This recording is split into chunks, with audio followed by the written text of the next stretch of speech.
नमस्कार, स्वागत है आप सभी का इवनिंग बुलेटिन में। मैं हूं आपके साथ आकांक्षा तिवारी। आइए रुक करते हैं आज की कुछ बड़ी खबरों की ओर।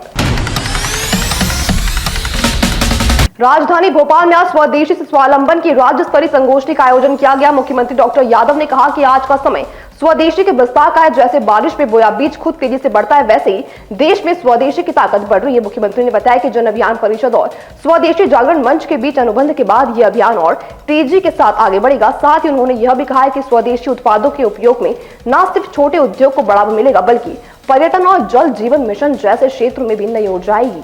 आज एक साथ दो सुखद संयोग है। आज राष्ट्रीय लघु उद्योग दिवस भी है। मेरी अपनी ओर से स्वदेशी के इस स्वावलंबन वाली कार्यशाला में इस भाव के आधार पर ये हमको ज्यादा सार्थकता प्रदान कर रहा है, उसकी भी मैं प्रदेशवासियों को बधाई देता हूँ, अभिनंदन। अब आज का समय तो इतना अच्छा है, वैश्विक स्तर पर हमसे ज्यादा हर एक कोई देशवासी इस बात को समझ रहा है कि आज के दौर में स्वदेशी के भाव को कभी कभी जैसे वर्षा ऋतु का लाभ मिलता है कि हमारे आम समय की फसल के बजाय वर्षा ऋतु की फसल स्वतः केवल बीज डालने की जरूरत है, बाकी परमात्मा अपने आप बढ़ाता है। आज का अनुकूलता देश भर में ये है कि जैसे हमारे स्वदेशी के बीज का अपने आप निखरा के फलता फूलता माहौल, वातावरण और हमारी इस भावना के बलबूते पर हमसे ज्यादा हमारे विरोधी भी चिंतित नजर आ रहे हैं। उनको समझ नहीं पा रहे कि करे तो करे क्या करे।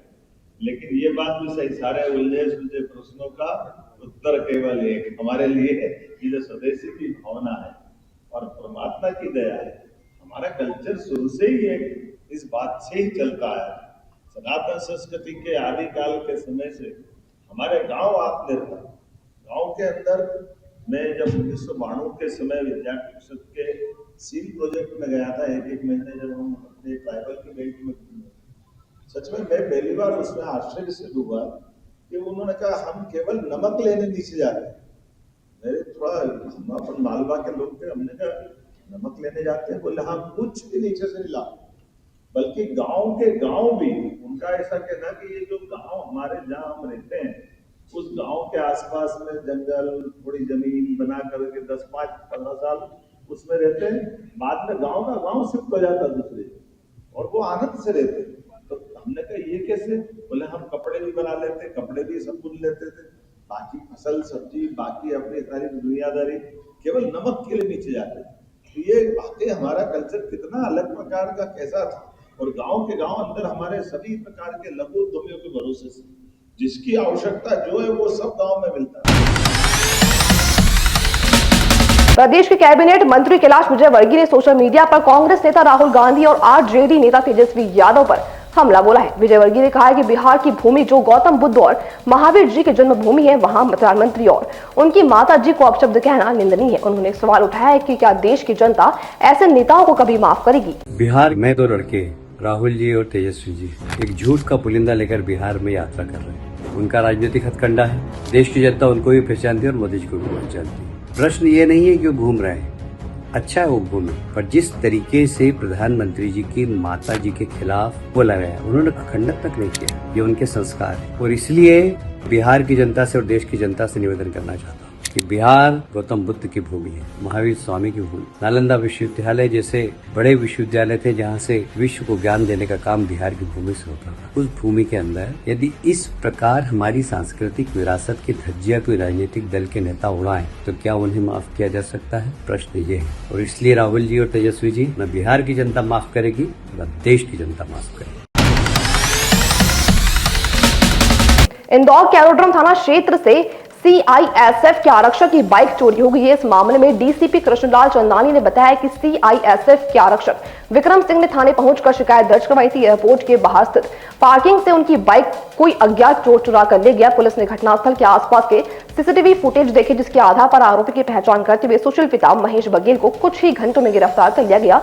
इसके साथ ही एक अन्य नाबालिग भी शामिल था, जिससे पुलिस पूछताछ कर रही है।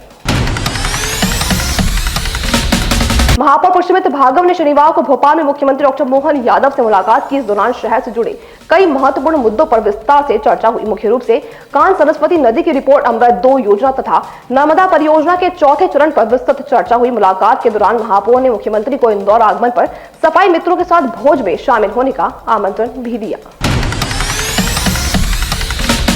वैसे तो रेगिंग को प्रतिबंधित किया हुआ है, फिर भी यदा कदा ऐसे मामले सामने आते रहते हैं। ऐसा एक मामला सामने आया है जिसमें रेगिंग के नाम पर मारपीट के साथ जूनियर छात्र का मुंह कमोड में डालकर फ्लश चालू किया गया। यह मामला देवी अहिल्या विश्वविद्यालय के institute of engineering and technology IET के हॉस्टल का है। यह हरकत गुरुवार रात बीटेक 3rd और 4th ईयर के स्टूडेंट्स ने की। होटल पहुंचकर इन सीनियर छात्रों ने परिचय के नाम पर एक जूनियर के साथ मारपीट की। जूनियर द्वारा विरोध करने पर उनका मुंह कमोड में डालकर फ्लश चालू कर दिया गया। पीड़ित स्टूडेंट ने भवन कुमार पुलिस से शिकायत की है। कुछ सीनियर स्टूडेंट्स की पहचान भी की गई है जिनसे पूछताछ की जाएगी।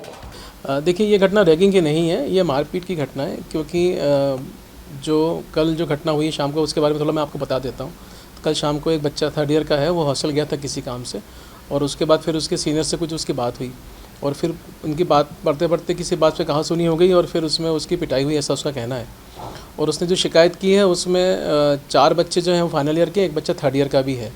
इसलिए ये घटना रैगिंग की नहीं है, आपसी मारपीट की घटना है। और उस बच्चे ने पुलिस में कंप्लेंट भी कर दी है, और एक बच्चे के नाम से उसने नामजद शिकायत की है जिसमें उसने बदसलूकी होना बताया है। उसकी शिकायत में कहीं पर भी उसने ऐसा मारपीट का जिक्र नहीं किया, और उसने उसने मेडिकल कराने से भी मना किया है। ऐसा उसकी शिकायत में लिखित में उसने पुलिस में किया हुआ है। सर, 6 जो सीनियर स्टूडेंट उनको निष्कासित करने में, ये घटना जो है वो पुरानी घटना है। दोनों को अपन अलग अलग घटना के तौर पर दिखते हैं। पहली घटना है उसमें 6 बच्चों को जिनको निष्कासित किया, उसमें फर्स्ट ईयर के किसी बच्चे की शिकायत गई थी UGC की एंटी रैगिंग हेल्पलाइन पर, और उस पर हमने तुरंत कार्रवाई करके फर्स्ट ईयर के बच्चों से 1-to-1 बात की। हमारे शिक्षकों ने हॉस्टल में जाके बच्चों से बात की, और फिर ये जो बच्चों की शिकायत मिली थी उसमें 6 बच्चों के नाम सामने आए जिनने बच्चों से इंट्रोडक्शन करने का प्रयास किया, जो कि जिसकी उनकी अनुमति नहीं थी। और उनके इंट्रोडक्शन लेने के उसमें बच्चे थोड़ा घबरा गए कि हो सकता है हमारे साथ कुछ घटना हो जाए। तो हमने उस घटना को तुरंत संज्ञान में लिया, और 22 तारीख को जो विश्वविद्यालय की UGC की जो हमारी एंटी रैगिंग कमेटी है उसकी एक व्यापक बैठक करके उन बच्चों के अगेंस्ट हमने एक्शन लिया। उन बच्चों से हॉस्टल खाली करवाया और इसकी सूचना UGC को भेज दी। DAV में हर्ष द्विवेदी फरियादी है जो IIT का छात्र है, और वहीं हॉस्टल के जो लड़के हैं IIT के, उनसे विवाद हुआ था, नॉर्मल विवाद था।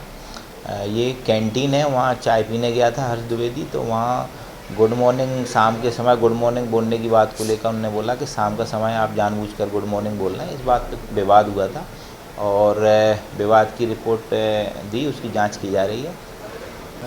अब उनसे नहीं, प्रोफेसरों से तो हम जानकारी एक बार उनकी भी एक जांच कमेटी रहती है, उससे भी एक बार जांच में पूछा जाएगा कि क्या पाया गया।